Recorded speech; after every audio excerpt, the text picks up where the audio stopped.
আসসালামু আলাইকুম। আপনারা সবাই কেমন আছেন? আশা করি আপনারা সকলে অনেক ভালো আছেন।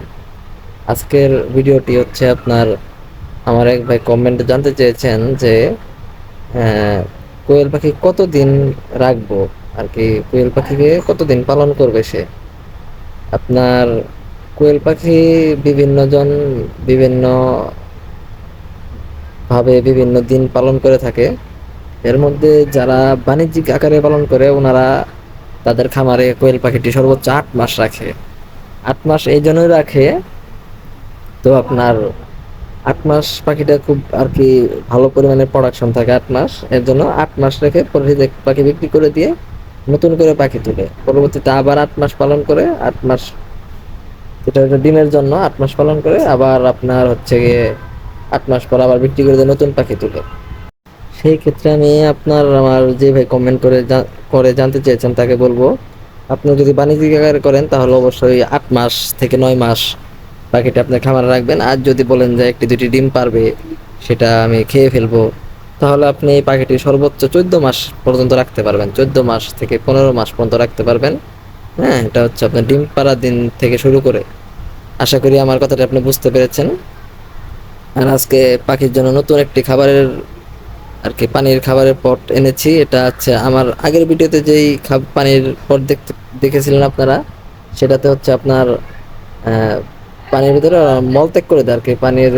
পাখিদের পা গুলো যেখানে নিচে থাক সেই লেভেলের ছিল, মলত্যাগ করে দেয়। এখন পানি প্রায় প্রায় পরিবর্তন করে দিতে হতো। এখন এটা একটু দেখেন, এটা আপনার 2 আঙ্গুল উঁচুতে আছে, এখানে মলত্যাগ করতে পারে, শুধু পানির যে প্রয়োজনীয় খাবার সেটাই খেতে পারে। আবার আরেকটি গুরুত্বপূর্ণ কথা হচ্ছে, আপনার অনেকেই বলে কোয়েল পাখি মারা যায়, থাকে না। আসলেও আমি বলবো সেটা হচ্ছে আপনার যত্নের অভাব। হ্যাঁ, যদি আপনি একটা জিনিসকে যত্ন না করেন তাহলে সেই জিনিসটা অবশ্যই আপনার পালনে থাকবে না আর কি। আপনার সেই জিনিসটা থেকে আপনি বেনিফিট করতে পারবেন না, বা সেই জিনিসটা আপনি দীর্ঘদিন পালন করতে পারবেন না। হ্যাঁ, যদি সাপোজ আমি আপনাদের যদি বোঝাতে যাই, তাহলে ধরেন আমি যদি এই পানির পাত্রটি চেঞ্জ করে না দিতাম, যদি ওই আগের পানির পাত্রটি থাকতো, হয়তো বা আমি রাত্রে পানি দিয়ে শুয়ে পড়তাম, দেখা যাচ্ছে কিছুক্ষণের পরেই সেই পাত্রটিতে মলত্যাগ করতো এবং সেই পানিটি সারা রাত্র খেত পাখি। হ্যাঁ, সেই দিক থেকে তার মল যে ত্যাগ করলো পানিতে, সেই পানিটাই আবার পাখি খেলো। খাওয়ার পরে দেখা যাচ্ছে সেখান থেকে পাখির একটা রোগ হওয়ার সম্ভাবনা থাকে। হ্যাঁ, পাখি পালনের ক্ষেত্রে আপনাকে সব দিকেই একটু ভালোভাবে নজর রাখতে হবে যেন পাখিটি একটু ভালো থাকে। কিভাবে ভালো রাখা যাবে? হ্যাঁ, আর ওই আপনার ওই দেখবেন যে যারা ট্রের মাধ্যমে পালন করেন তারা দেখবেন যে পাখি এই নিচে যে মল পড়ে সেখানে ঠোঁট দিয়ে ঠুকরা টুকরি করে। ওই অবশ্য ভিডিওতে দেখা যাচ্ছে, আপনারা দেখতে পাচ্ছেন, ওই যে যেখানে মল পড়ে আছে সেখানে টুকরা টুকরি করছে। হ্যাঁ, সেক্ষেত্রেও আপনারা যে মলের ইটি আছে, পটটি আছে, নিচে যে ট্রেটা, এটা অবশ্যই দিনে 2 বার পরিষ্কার করলে ভালো হয়। সকালে একবার ওঠার পরে এবং কি রাত্রে ঘুমানোর সময় 2 বার করলে ভালো হয়। আর একবার যদি করেন তাও চলে, কিন্তু আমি সাজেস্ট করবো 2 বার করলে খুবই ভালো হয় আর কি। পাখির রোগ ব্যাধি হওয়ার সম্ভাবনা থাকেই না। হ্যাঁ, আর কোয়েল পাখি আরেকটি লক্ষণীয় বিষয় হচ্ছে, কোয়েল পাখি যদি বেশি পরিমাণে খাবার দেন, বেশি পরিমাণে খাবার দিলে কোয়েল পাখি খাবার নষ্ট করবে, ঠোঁট দিয়ে আর কি খাবার দিয়ে নাড়াচাড়া দিয়ে ফেলে দেয়। অবশ্যই চেষ্টা করবেন যে কোয়েল পাখিকে আপনারা যখনকে খাবার দিবেন অল্প পরিমাণে দিবেন, সেটাকে শেষ করবে আবার দিবেন।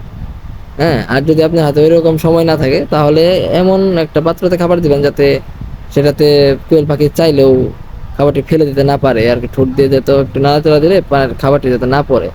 হ্যাঁ, কোয়েল পাখি কিন্তু অনেক বেশি পরিমাণে খাবার অপচয় করে আর কি। বিভিন্ন বিষয় মাথায় রেখে কোয়েল পাখি পালন করতে হয় আর কি। কোয়েল পাখি না, শুধু সব প্রাণী আপনি আপনার পালনের যেটাই করবেন, কবুতর পালবেন, সেই দিক থেকেও আপনার খুব ভালোভাবে সেটাকে নজরের মধ্যে রাখতে হবে যেন এই যে রোগ ব্যাধি না হয়।